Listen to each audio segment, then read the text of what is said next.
4% sobre a receita. É isso que uma incorporadora com patrimônio de afetação paga hoje no RET. Possivelmente o regime mais eficiente do mercado imobiliário. E com a reforma, muita gente está dizendo: doutora Tatiane, é verdade que o RET acabou? Não, a RET não acabou. Mas a lei criou um prazo e uma decisão irrevogável.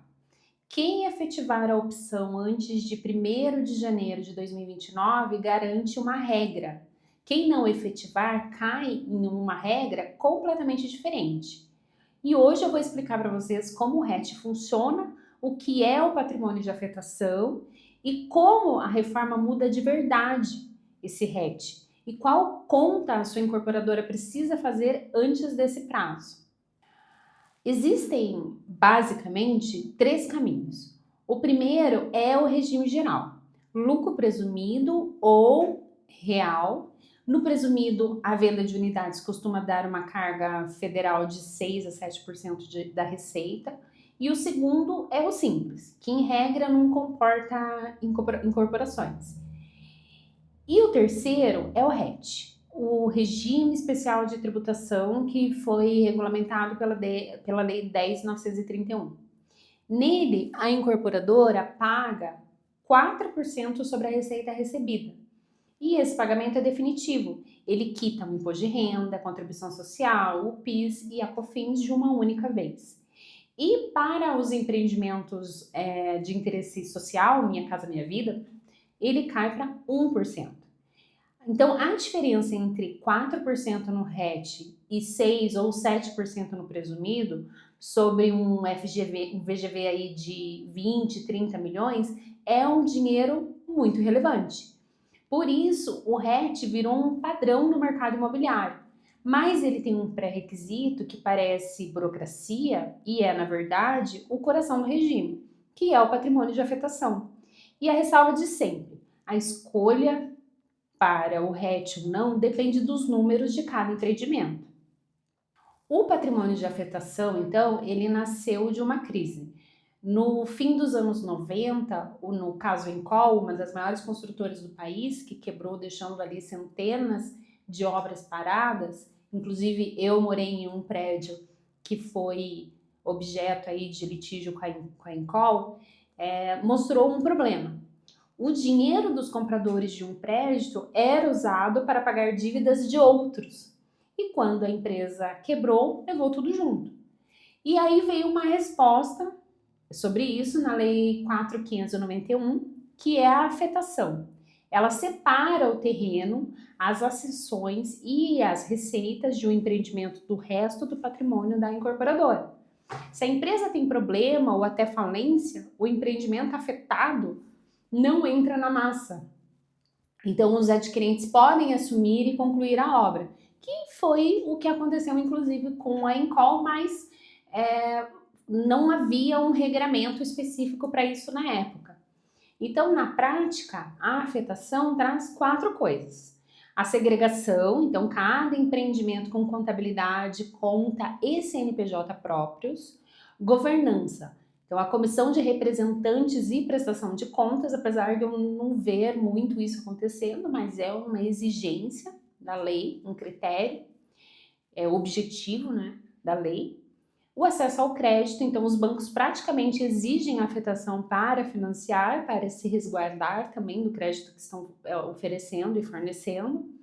E a porta de entrada, então, do RET, sem afetação averbada no registro de imóveis, não existe RET. Ou seja, né, a afetação custa uma disciplina, mas ela entrega uma proteção, crédito, porque os bancos aceitam, e um regime tributário diferenciado de 4%. Por isso, existe uma pergunta, né? Vale a pena afetar? E quase sempre sim a resposta é positiva. A pergunta difícil é outra, e a reforma acabou de torná-la muito urgente. Então vamos ver aqui, no próximo slide, o que é essa mecânica do RET. Então, abrindo aqui esses 4%, por que essa composição é a chave para entender o que a reforma muda? Desses 4%, 1,26% é imposto de renda. 0,66% é contribuição social sobre o lucro líquido. 0,37% é PIS e 1,71% é COFINS. Somado dá 1,92% de tributo sobre o lucro e 2,8% de tributo sobre o consumo. E aqui eu faço um parênteses. Nós estamos falando de reforma do consumo, então a tributação do consumo muda. Então guardem esses dois números, 1,92 e 2,8, porque eles explicam tudo o que vem a seguir. Então, 3 coisas fazem do RET um regime eficiente. A primeira é o regime de caixa, então o tributo incide sobre a receita recebida no mês e não sobre a contratada. Vendeu na planta em 60 parcelas, paga conforme recebe. A segunda é um pagamento definitivo sem ajuste depois, independente da margem real ali. E a terceira é por empreendimento. A mesma incorporadora pode ter um no RET e outro fora. Não tem nenhum problema isso. E um ponto que está em discussão agora nos tribunais é a aplicação do RET sobre receitas financeiras da incorporação, onde temos algumas decisões divergentes. E o STJ já sinalizou algumas restrições. Então, se a sua incorporadora trata a aplicação financeira dentro dos 4%, isso merece uma atenção específica e merece levar esse assunto para a sua assessoria jurídica. Então, aqui, o que a reforma muda, né? O artigo 485 ali trouxe algumas alterações importantes. E aqui eu quero desfazer esse boato e mostrar esse desenho real do RET, né? Primeiro, porque a reforma do consumo não mexe com o imposto de renda e com a contribuição social nesse caso. A parte de 1,92 do RET continua existindo na Lei 10.931, exatamente como é hoje, que é correspondente ao imposto de renda e à contribuição social. O que vai mudar é a outra metade. Então, é PIS e COFINS, que eles deixam de existir e dão lugar à CBS. E depois nasce também o IBS. E aí que vem a pergunta de 1 milhão. Como que vai ficar essa fatia de 2,8%? E a resposta está lá no artigo 485 que eu falei ali no início.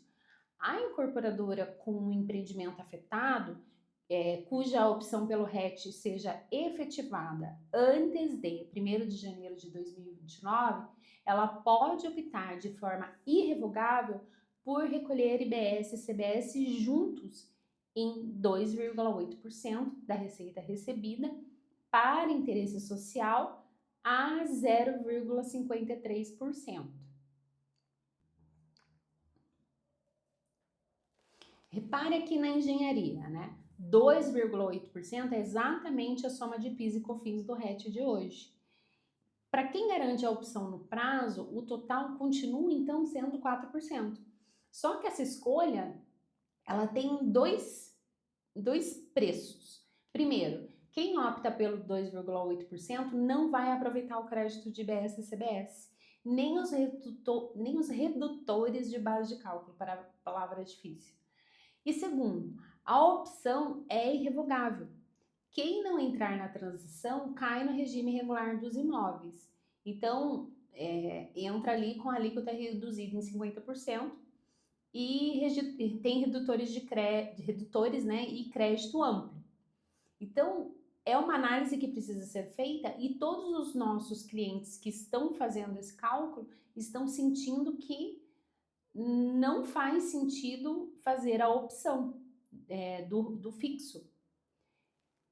Por isso que é necessário cada um olhar para dentro da sua obra e verificar se faz sentido. Porque todo mundo chega com essa pergunta central, né? Para um empreendimento que ainda vai ser lançado até o fim, sei lá, de 2028. O que é melhor? Travar os 2,8% da transição ou ir para o regime regular com créditos e redutores? E não existe uma resposta única, existe uma simulação, e aí é uma simulação com 4 variáveis. Uma é o preço do terreno. No regime regular, o redutor de ajuste, ele tira o terreno da base. Então, um terreno caro, ele empurra para o regular. Na transição, o terreno não ajuda em nada, porque ele não compõe a base de cálculo. A variável 2, o perfil das unidades. O redutor de R$100 mil por unidade residencial nova vale muito mais no econômico do que no alto padrão. Então, quanto mais econômico, mais atrativo o regime regular. Salvo o interesse social, que na transição paga 0,53%. E variável 3 são os custos com crédito. A obra com muito insumo tributado, ela gera muito crédito de IBS-CBS. E o crédito que a transição joga fora. Então, é necessário avaliar aqui esse tipo de operação. E a nossa variável 4 é a previsibilidade. A alíquota do regime regular ainda depende da fixação das alíquotas de referência. Então, quem precisa de número travado para precificar vai valorizar mais o 2,8 fixo, certo? Então, a margem alta, o terreno barato, o alto padrão, tende a ficar bem no 2,8, desde que façam os cálculos corretamente. Agora, com terreno caro, cadeia organizada pode pagar menos no regime regular. Então, a única forma de saber é colocar os números do seu empreendimento lado a lado. Fazer realmente a simulação para entender essa operação de forma concreta. E os 3 erros que eu já estou vendo aqui no mercado é que achar que o RET acabou e abandonar a afetação. O RET continua para imposto de renda e contribuição social. A transição ela preserva os 4% para quem opta no prazo e a afetação ela tem um valor próprio, independente do tributo, que é proteção do crédito. O outro erro que eu enxergo também é deixar a afetação e a opção para a última hora. O marco de 2029 olha para a opção efetivada, e efetivar exige memorial, aprovação no registro, CNPJ da incorporação, termo na receita. Então, quem começar muito lá em dezembro de 2028, arrisca perder o prazo por ficar em fila de cartório, dependendo do estado, da cidade, cartório, registro de imóvel é um problema. E um outro erro que eu vejo é optar pela transição que é irrevogável sem simular o regime regular. No empreendimento de 30 milhões de VGV, a diferença pode ser de centenas de milhares de reais para cada lado. Então, a decisão irrevogável se toma com uma planilha, não com uma impressão, certo? É importante olhar isso com bastante cautela. Um resumo do que eu disse aqui é que para cada empreendimento existe uma conta a se fazer e um cronograma a ser respeitado.